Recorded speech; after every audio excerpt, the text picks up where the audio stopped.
اش وقع في فرنسا؟ شنو هو الغلط ديال بارديلا ديال اليمين المتطرف، هذاك الوليد اللي دبرت عليه مارين لوبين؟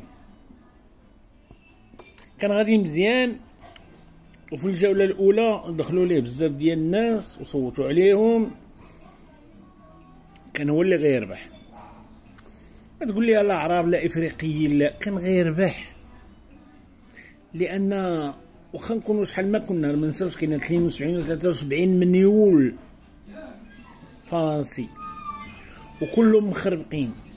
شحال كاين د العرب، شحال كاين د الافريقيين؟ داكشي اللي بان لكم، العرب والافريقيين والمسلمين كاع. ولكن الغلط الكبير، نخلي لكم هذا الفيديو هذا باش تشوفوا القضيه التلفين واصله. انا ما عرفتش عندي الحق ندير الفيديو ديال اش قال هو وملي كان كيخطب، لان انا ماشي صحفي وماشي اذاعه. ولكن في واحده من الخطبات ديالو اش قال مسيو بارديلا ديال اليمين المتطرف، داك الشاب اللي كان باغي يرجع وزير الاول ويزير الحناك ديال ماكرون، ديال مسيو ماكرون.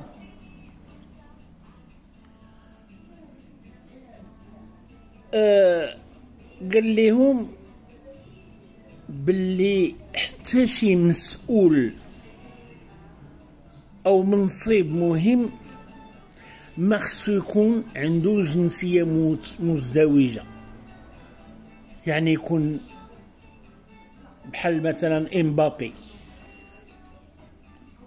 مو جزائريه وبابا افريقي، او لا في الاخر ملي شافوا القضيه مورقه غادي يجبدوا عليهم العرب وداكشي، قال لك ما يكونش بنادم مثلا روسي وفرنساوي ويتكلف بالمركز النووي، او يكون اصله افريقي وهو فرنساوي ومكلف يعني بالزر ديال النووي كيبرك على القنابل النوويه، او كورونيل جنرال في العسكر، او المدير ديال الموظف. المسائل اللي هي حساسه ومهمه في فرنسا ما خص يكون فيها حتى شي واحد اللي دمو مخلط، خص يكون فرنساوي 100% جاي من الدم ديال هذيك المكافحه القديمه ديال فرنسا، ودوك الفرنسيين ديال الانقلاب، ودوك اللي قجوا الملك الفرنسي. بمعنى اخرى ما قدوش يقولوا فاس مع الناس وقالوها غير بالادب بلي كيقلبوا على الدم الخاسر لا راس بور، اللي كان الغلط اللي دار هذاك الحمق ديال الحرب العالميه الثانيه.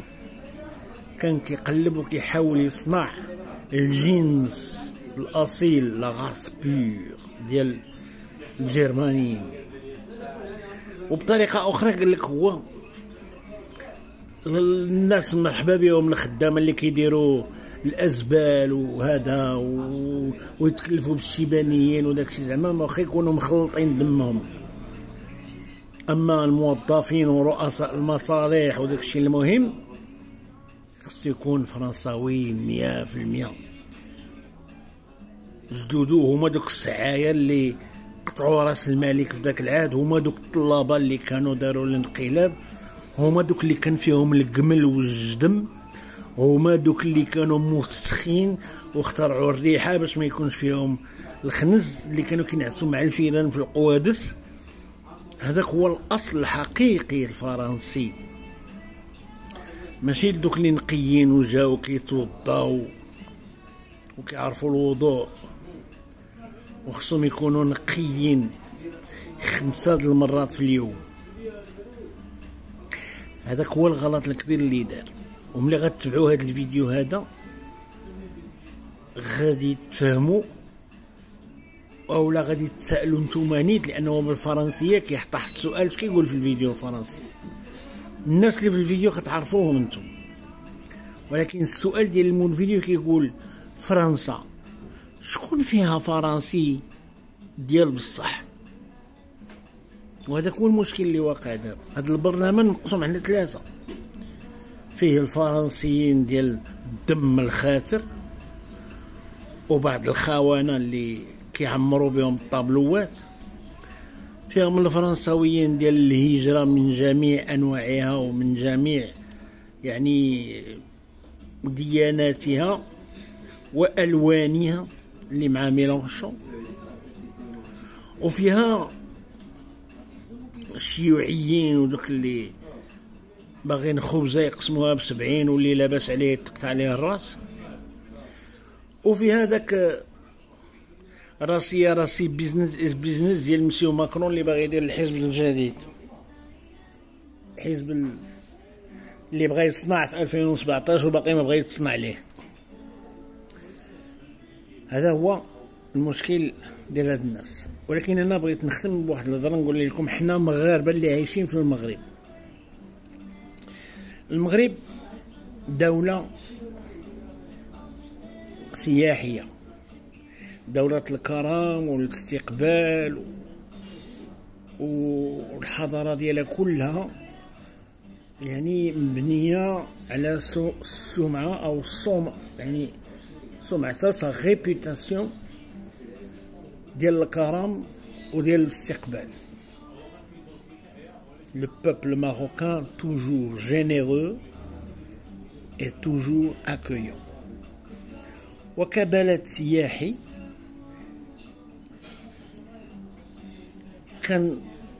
كنتلاقاو وكنستقبلو وناكاي كاع الاجناس وكاع الدول، والناس اللي انتخبوا على باغديلا وماغي لوبين في فرنسا العدد ديالهم فايت في الحقيقه 11 المليون، 10 المليون ديال الناس لا يعني بنادم ما يقدرش ما يحسبهاش. وهذا في الجوله الاولى، وبين الجولتين 11 ونص حتى 12 مليون فرنسي. وكما كان دار الغلط كبير وخلع واحد النص كبير كنقدروا يكونوا كثار.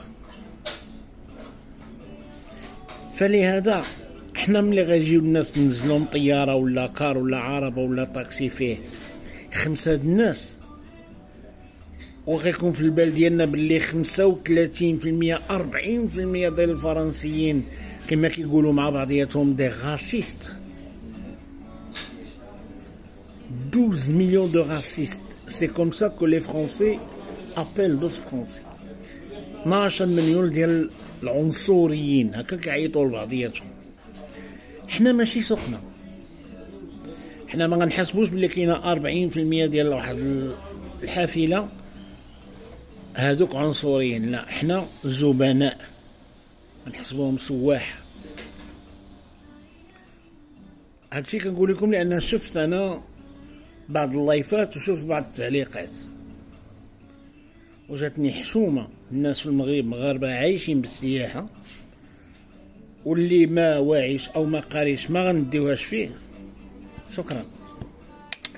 ولكن اللي واعي وقاري وعارف اش كيقول ما خصوش يكتب او يدير اي حاجه نامبورت كو، باسكو 12 مليون فرنسي الا حسبتيهم راسيست وحسبتيهم وبقيتي كتخنزر في العينين وتحط السؤالات اللي ماشي ولا بد، غادي دير واحد الازعاج من واحد العدد او من واحد الشريحه كبيره ديال الزبناء اللي هما جايين وما طالبين منك غير الكرم.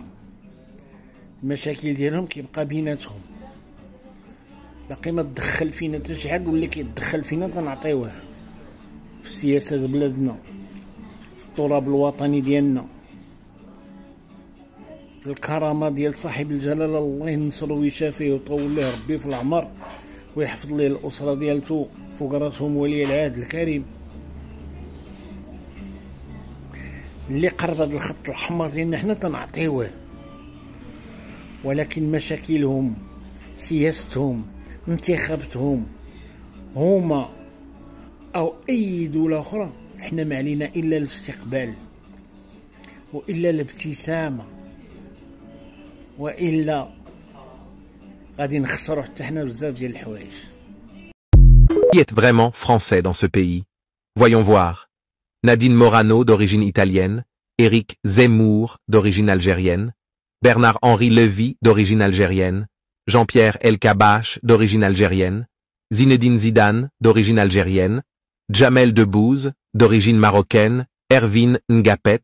Le Zidane du volleyball français est d'origine camerounaise, tout comme Kylian Mbappé, Michel Drucker de père roumain et de mère autrichienne, David Pujadas d'origine espagnole, Marie-Georges Buffet d'origine polonaise, Alain Finkiel-Krault d'origine polonaise, Édouard Balladur d'origine arménienne, Daniel Cohn-Bendit de père allemand et de mère polonaise, Laurent Fabius d'origine américaine, Pierre Moscovici d'origine roumaine, Éric Besson d'origine libanaise, Jean-François Copé de mère algérienne et de père roumain, Joe Dassin d'origine américaine, Jean-Christophe Cambadélis d'origine grecque, Nathalie Kosciusko-Morizet d'origine polonaise, Yannick Noah, unique Français vainqueur de Roland-Garros, est d'origine camerounaise, tout comme Aurélien Tchouaméni.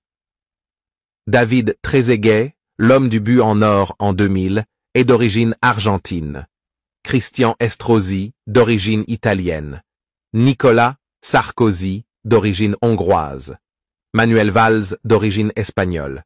Napoléon Bonaparte, d'origine italienne. Charles Aznavour, d'origine arménienne, tout comme Yuri Djorkaeff. Jean-Jacques Goldman est né d'un père polonais et d'une mère allemande. Pierre Cardin, d'origine italienne. Petite pause. Si vous aimez nos productions, merci de liker, de mettre un commentaire gentil et de partager. On poursuit. Albert Camus fut d'origine espagnole. Johnny Hallyday d'origine belge. Henri Bergson, de père polonais et de mère anglaise. Édith Piaf fut de père italien et de mère marocaine. Émile Zola d'origine italienne. Éric Cantona d'origine espagnole. Marie Curie, prix Nobel pour la France, fut d'origine polonaise. Joséphine Baker, d'origine américaine. Stéphane Bern, d'origine polonaise. Pierre Savorgnan de Brazza, d'origine italienne. Cardinal Mazarin, d'origine italienne. Serge Gainsbourg, d'origine russe. Paul Pogba, d'origine guinéenne. M. Pokora est d'origine polonaise. Pablo Picasso, d'origine espagnole. Léon Gambetta, d'origine italienne. Michel Platini, d'origine italienne. Jean Tigana fut d'origine malienne. Robert Schumann, d'origine allemande. Raymond Coppa, d'origine polonaise. Karim Benzema, d'origine algérienne. Nicolas Batum est d'origine camerounaise. Basile Boli est d'origine ivoirienne. Robert Pires, d'origine portugaise. Est, ce qu'on continue? Victor Wembanyama, N'Golo Kanté, Thierry Henry, les Thuram, Ousmane Dembélé. Bref, la majorité des sportifs français d'hier et surtout d'aujourd'hui est, soit descendant africain ou simplement issu de l'immigration. Au final, qui est donc vraiment français? Merci de continuer à suivre nos productions sur JMTV+,